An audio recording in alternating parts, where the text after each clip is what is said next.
aí, estudantes, karatê não serve só para luta, serve também para a vida. E é por isso que eu vou chamar um amigo aqui para dar um chute nos riscos químicos.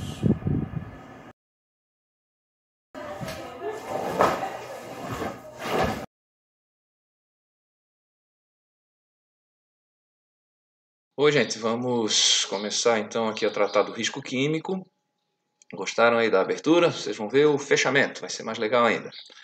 Então, o que seria aqui um risco químico, né? Se eu perguntar para um químico, ele vai dizer que tudo no universo é química, menos o tempo. E se a gente perguntar para um físico, ele vai dizer que tudo no universo é física, inclusive a química, que é a matéria, né? E o tempo. Se perguntar para um engenheiro, ele vai dizer, vamos ver se dá para ganhar dinheiro. Então vamos lá, o que seria aqui um risco químico? Seria que aquela probabilidade de dano que está associada a um agente químico, né? Uma substância, um elemento químico. E esses elementos a gente pode classificar eles da maneira como eles podem fazer mal para a nossa fisiologia, para o funcionamento do nosso organismo, né? Então tem a classificação fisiológica aqui, os primeiros são os asfixiantes, são aqueles que complicam a movimentação do oxigênio no nosso corpo, e a gente precisa de oxigênio. E aí a gente tem dois tipos, né? O asfixiante simples é aquele que tira o oxigênio do ambiente onde eu estou, e o asfixiante químico, que é aquele que bloqueia o transporte do oxigênio no meu sangue. Tá? Então, dentre os asfixiantes químicos aí, a gente tem aqueles presentes na fumaça do incêndio, por exemplo, o monóxido de carbono, também aí na mineração, o caso do gás sulfídrico aí do petróleo, né?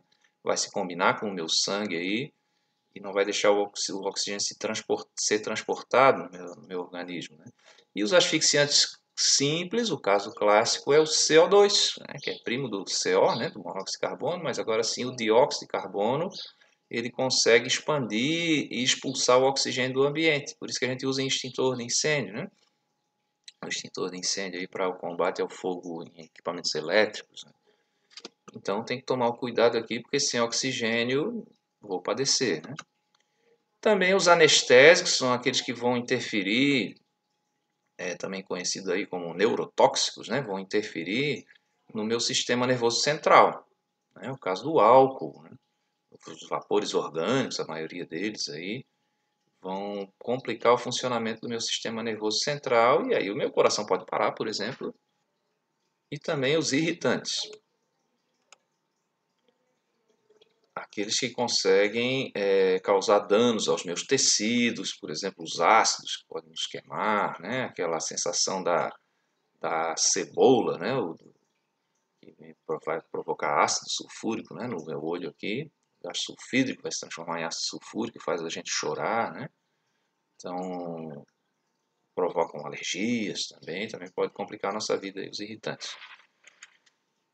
Bom, então vamos ver como é que eles podem ser absorvidos pelo meu corpo. A principal via respiratória, eu estou aqui nesse ambiente, mesmo que eu não queira, eu tenho que estar respirando, e se esse produto for tóxico, vai complicar a minha saúde, e nem tudo que é tóxico tem cheiro, nem tudo que é tóxico tem cor. Então, eu estou no ambiente e posso estar colocando isso para dentro do meu organismo sem saber. Também pela pele ou através dela. Então, passei o produto aqui na minha pele e a minha pele vai absorver, né? Ou através da pele, através de um ferimento, como esse que tem aqui na minha mão, né? Ou um ferimento feito pelo próprio agente ali que está injetando ali, por exemplo, uma seringa, né? Um corte de algum bisturi, aí, ou um corte mesmo de uma ação mecânica de algum componente ali da minha instalação, né? Corte da vidraria, e aí penetrou através da minha pele. Também os olhos e as mucosas, né? As minhas mucosas, elas absorvem muito mais do que a minha pele. E os meus olhos aqui também. Então, por isso, quando a gente está descascando cebola, a gente não sente nada na mão, nem na pele, né? Mas sente no olho.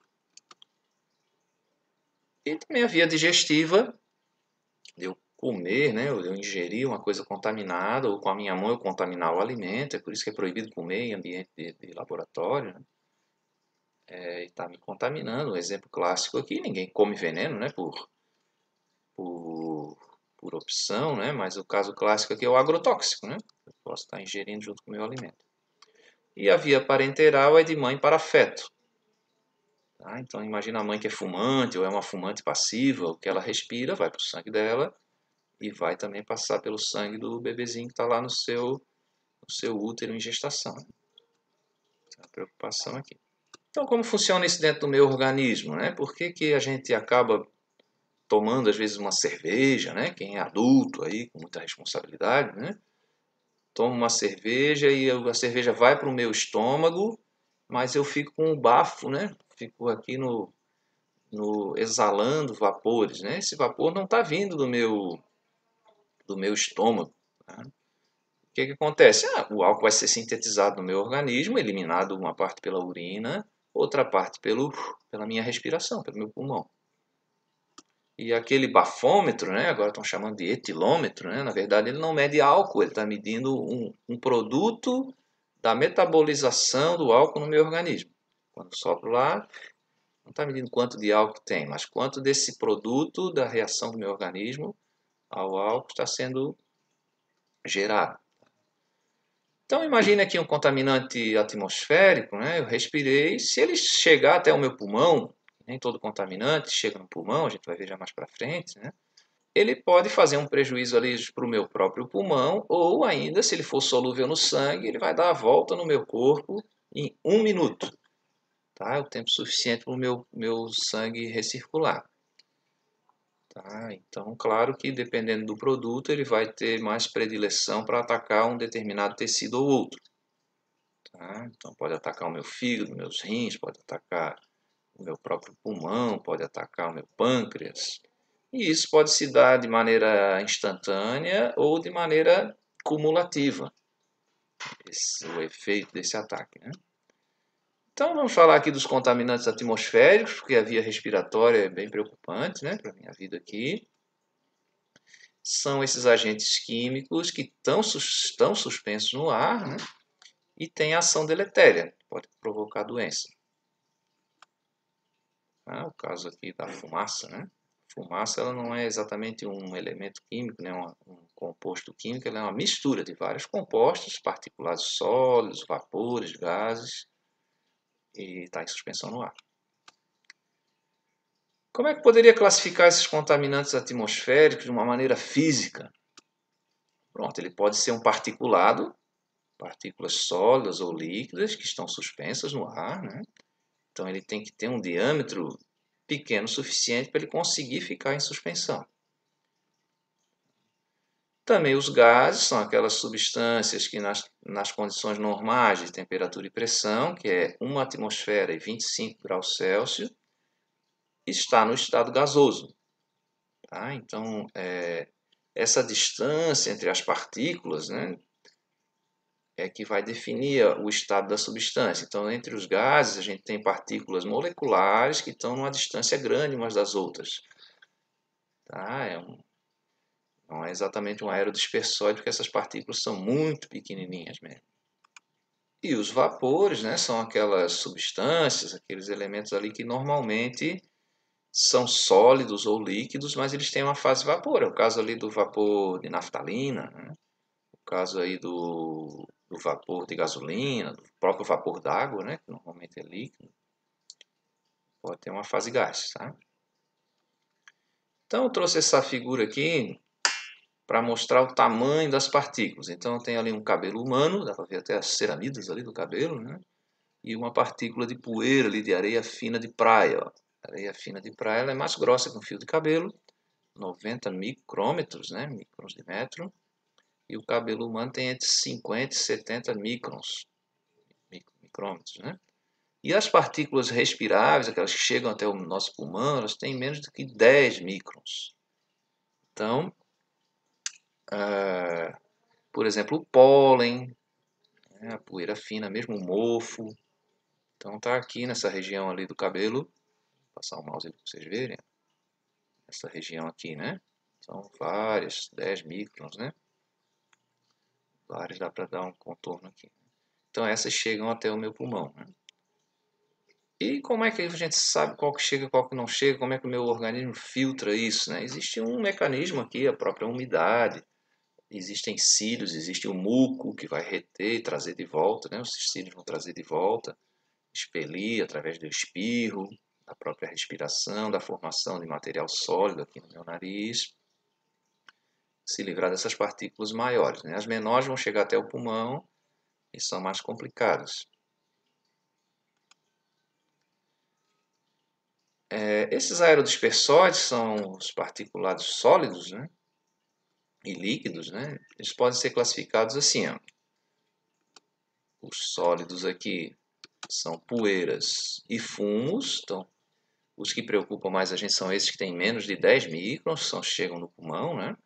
Então, as poeiras são aqueles particulados gerados por ação mecânica. Por exemplo, eu estar lixando alguma coisa, estar esmerilhando ali uma barra de aço, estar quebrando um piso, por exemplo.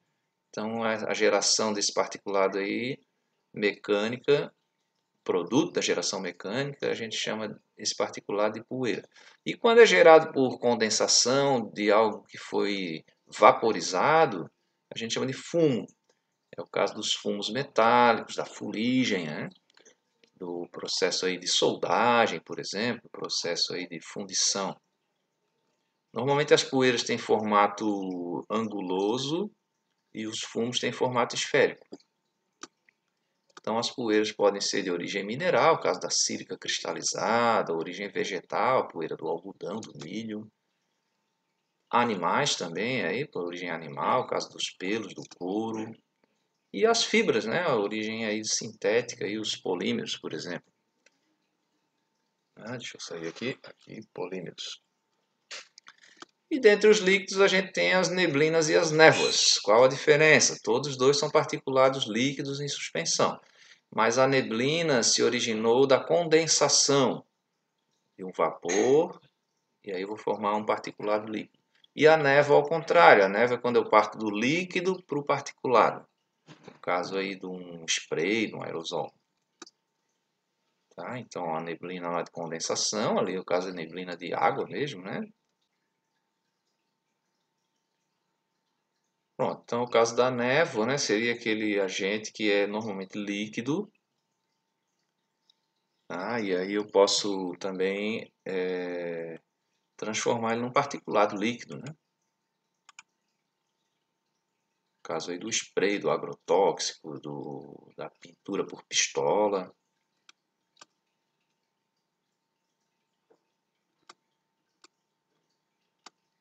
Então, que seria a névoa e a neblina aqui. Eu inverti, né? Na verdade, a neblina é essa daqui, gerada por condensação, e a névoa é essa daqui, gerada por pulverização.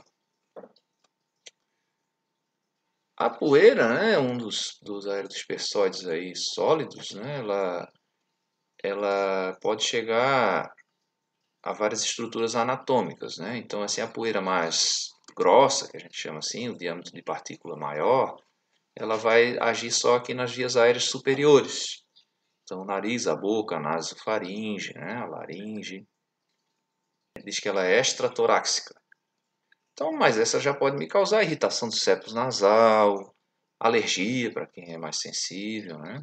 Câncer de faringe, de laringe. Se ela for também absorvida, se ela for solúvel no sangue, se ela for absorvida pelas minhas mucosas aqui, vai para o meu sangue, vai complicar outras partes do meu corpo, mesmo sem passar pelo pulmão.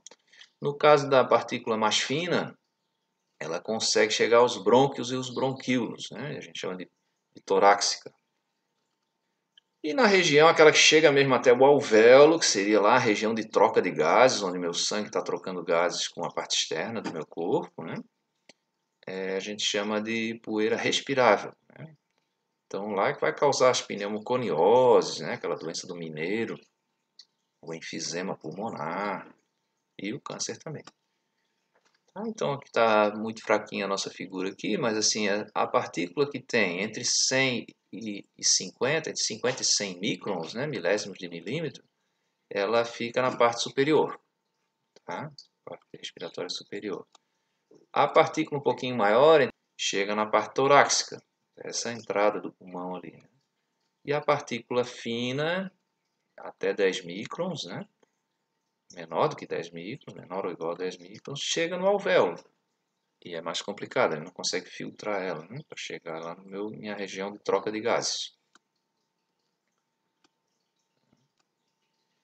Então vamos nos preocupar agora com duas maneiras de eu ter feito a minha saúde. Uma é a exposição aguda, que a gente define aí, a gente tem que ter essa noção de dose letal. Quanto que eu posso receber para não morrer na hora, né? Aí por que chama DL50? Porque o ensaio do laboratório feito para definir isso é a quantidade que mata metade das cobaias. Aliás, cobaia é um termo meio genérico, mas assim, é um tipo de animal de experimento, né? A gente usa outros animais também, camundongos, né? Outros roedores, porcos, coelhos, né? Então, essa DL50 é aquela dose suficiente para matar metade da população exposta. Tá? E a gente tem um sistema global harmonizado para definir isso, porque cada país tem aí um critério, mas existe um sistema internacional, né? Então, essa categoria 1 aqui, ó, são os mais tóxicos, aqueles que uma pequena quantidade já consegue lhe matar. Então, aquela dose oral e a dose dérmica, né? Dose oral, claro, por ingestão, e a dose dérmica, que é através de absorção pela pele, são preocupantes, né? E as outras ali dos gases, dos vapores, das poeiras, é a concentração no ar. Então, vou pegar lá um, uma quantidade de ar, né? 1 litro de ar, por exemplo, e ver quantas miligramas daquela substância tem naquela atmosfera. Tá? E os líquidos e os vapores, a oral e a dérmica, na verdade, a dose oral e dérmica, então é quanto que eu estou colocando para dentro do meu corpo em miligramas por quilo do meu peso corpóreo. Tá? Então veja lá o álcool, por exemplo, aí do uísque, né? Ele está aqui na categoria 5, porque eu preciso de muita quantidade para poder morrer, mas eu consigo morrer, né? Então é o que a gente chama de overdose, né? No caso das drogas aí, das drogas lícitas, das drogas ilícitas, né? Quando a pessoa morre ali de overdose é porque ela tomou uma dose acima da dose letal, da dose da DL50. Tá? Então, para pequenas doses, ó, quando já é letal, a gente chama de categoria 1, que é a categoria mais severa, mais tóxica, né? E assim vai, categoria 1, 2, 3 e 4, né? E claro, isso é importante porque eu posso entrar num ambiente que já tem essa dose no ar, por exemplo, essa quantidade, e já ter uma lesão grave, uma doença grave ou a morte instantânea, né? É o que a gente chama de atmosfera imediatamente perigosa à vida e à saúde, quando o contaminante está suspenso no ar, né? E essa tipo de atmosfera, ela não é, depois a gente vai ver isso numa outra aula, mas assim, não é só relacionada a um agente químico, tá? Essa atmosfera pode ser também uma atmosfera explosiva, pode ser uma atmosfera contaminada com agente biológico, pode ser uma atmosfera também pobre de oxigênio, né? Então não necessariamente está associada a um produto químico em suspensão. Mas quando é um produto químico, normalmente aquele produto está acima da dose letal. E existe a dose crônica também, que eu vou tendo efeitos cumulativos, né, ao longo dos anos, é o que a gente chama de limite de tolerância. Tá? E o limite de tolerância não está definido naquela tabela da dose letal, mas está definido em tabelas de níveis de exposição para 8 horas por dia, todos os dias, durante 35 anos. Então, esse tipo de exposição está aqui no Brasil, definido na norma regulamentadora 15, que é a norma que fala do adicional de insalubridade. Lá no anexo 11, ela tem uma tabela das quantidades que eu posso respirar para não adoecer, trabalhando 8 horas por dia, 5 dias por semana, durante 35 anos. Tá? E a NR9, a norma regulamentadora número 9, ela fala de um nível de ação. O nível de ação é aquele, quando chega na metade desse limite de tolerância, é aquele nível onde eu já tenho que tomar atitudes para controlar o risco. Tá? Então, o nível de ação é metade do limite de tolerância. E o limite de tolerância está na NR 15. Ela tem aí 3 anexos para tratar da insalubridade por agente químico, né? O anexo 11, o 12 e o 13. O 13 ele é qualitativo, ele vai dizer qual substância está exposta de maneira habitual, vai caracterizar lá um adicional de insalubridade, né? O 11 e o 12 são quantitativos, tem que mensurar e ver se esse limite de tolerância aí foi ultrapassado ou não. Então, no anexo 11 eu tenho uma tabela com as substâncias, né, em ordem alfabética, e qual é o limite que o meu organismo aguenta. Então, aqui eu tenho duas colunas aqui em partículas por milhão ou em miligrama por metro cúbico de ar. Tá? Dá para a gente converter um no outro aqui, tem uma formulazinha, mas depende aqui da massa molecular da substância. Né? Então vamos lá, vocês podem observar aqui, por exemplo, que o ácido clorídrico, aqui embaixo, deixa eu passar o mouse nele aqui, ó. Aqui, ó, o ácido clorídrico tem um limite de tolerância bem pequeno, né? Quer dizer que ele é mais nocivo. Né? A acetona, ó, tem um limite de tolerância maior, 780 partículas por milhão. Então, o ácido clorídrico aqui ele é mais agressivo ao ser humano do que a acetona. Mas a acetona também é agressiva, né? Tomar o cuidado aí, não relativizar não, mas só saber que existem alguns que são mais tóxicos, outros menos tóxicos. Né? Então, para converter de partícula por milhão para miligrama por metro cúbico, a gente vai recorrer aqui a uma equação, né? Só que a gente tem que saber o peso, a massa molecular dessa substância, né? E aí, aplicando essa fórmula aqui, a gente consegue transformar ppm em miligrama por metro cúbico. E também posso usar uma ferramenta já em um site aqui, ponho lá a substância, ele já vai selecionar a massa molecular e calcula, transforma de ppm para miligrama por metro cúbico. Onde eu posso estar pesquisando também esses limites de tolerância, que alguns não existem aqui na legislação brasileira, né? Onde eu posso estar pesquisando é no Ministério do Trabalho norte-americano, né? Na IOSH. Então, através desse link aqui de baixo, www.cdc, o Centro de Controle de Doenças, né? Um órgão lá do Ministério do Trabalho norte-americano, eu posso ir lá pelo produto, está em ordem alfabética também, através desse QR Code aqui, ó, você bipar com outro celular essa tela aí nesse QR Code, você já vai para esse site, consigo pesquisar. E também a Associação Norte-Americana de Higienistas Industriais, um órgão independente, né, mas já foi um órgão governamental, hoje é um órgão independente, ela faz esses testes, esses ensaios, né, para determinar os limites de tolerância, e alguns não tem aqui na nossa legislação brasileira, mas a gente pode estar buscando lá, né? E também o nível biológico de exposição. Veja que isso aqui não é o limite de tolerância para agente biológico, não. É eu mensurar um indicador biológico no sangue do funcionário, uma amostra de sangue, de urina, de cabelo, né? E ver se eu estou tendo uma concentração no sangue da pessoa acima do permitido para aquele produto, para aquela substância química lá. Tá? O caso, por exemplo, aí dos exames antidoping, que se faz aí com controle de drogas, aí, por exemplo, o atleta, né? O exame do pelo do corpóreo aqui para a carteira de motorista do caminhoneiro. E para o caso da poeira da sílica, né? Depende da percentual de quartzo, né? Que é a sílica livre que tem nessa poeira. Quanto maior o percentual, menor vai ser o limite de tolerância para essa poeira. Então eu tenho que mensurar, tirar uma amostra lá do ar, levar isso para um laboratório, a gente vai ter uma aula sobre isso também, ver lá a técnica, né? Gravimetria normalmente aí, e ver quanto dessa poeira tem, né? E aí eu calculo, que tem uma formulazinha para calcular o limite de tolerância. Então eu tenho ali a poeira respirável, que é aquela que a gente viu que chega no pulmão, tem um limite de tolerância.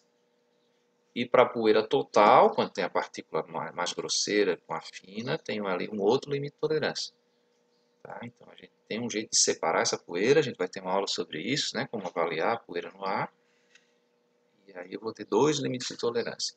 Quanto mais sílica livre cristalizada, né? Que é o quartzo, menor vai ser esse limite de tolerância. Né? Claro, porque é mais nociva a poeira. Então aqui tem um exemplo, ó, como ela tem essas formas geométricas, né? Forma de agulha aí.